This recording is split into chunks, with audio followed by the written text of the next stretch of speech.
Let's count them down.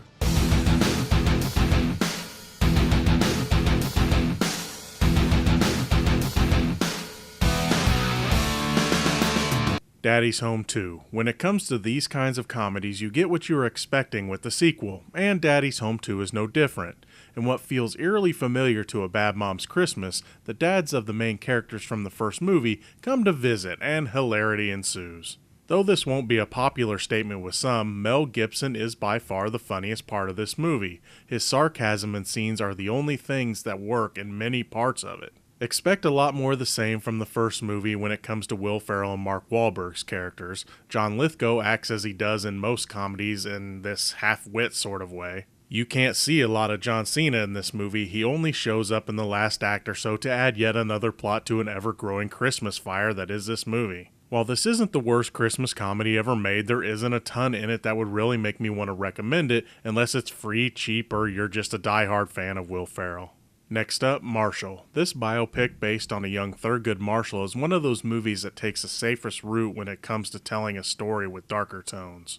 The main plot of this movie is about a court case involving the possible rape of a woman by her African-American employee in the early 1940s. While this movie deals a lot with the bigotry and racism of the time, you can't help but get a Perry Mason, or dare I say Matlock feel from the majority of this movie. A lot of the movie is really kind of funny or light in tone until a few of the gut punch moments that are shown to garner sympathy for the main characters. Now, don't get me wrong, I'm not saying that this is a bad movie. The acting is pretty good and the story is interesting to watch, but I feel that tonally it might have missed the mark. I enjoyed this movie for what it was, but I feel that more of a serious movie might have done the subject matter a little more justice. Murder on the Orient Express. Based on the popular story by Agatha Christie, this movie follows Hercule Poirot as he tries to figure out who murdered an occupant on a luxury passenger train. I think the best way to go into this movie is cold, which I did. I really didn't know much about the character of Poirot, save for an A&E movie or two. I think not knowing the story will help with the enjoyment of the chase. While never boring, I will say that the investigation ends up with a lot of coincidences,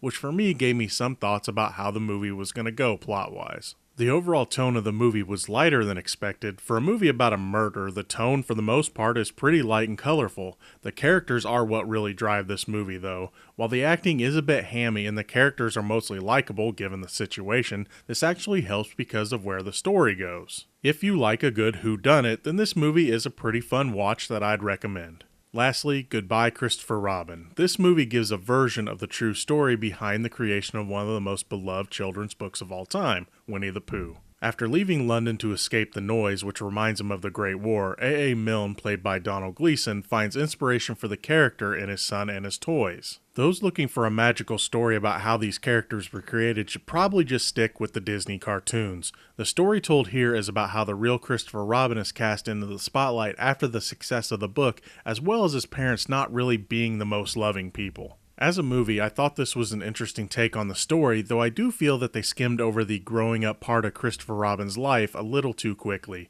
While there are debates on how accurate this movie really is, I'll just say this. Whether or not you believe the movie or other accounts of the story, you won't look at this the same way again.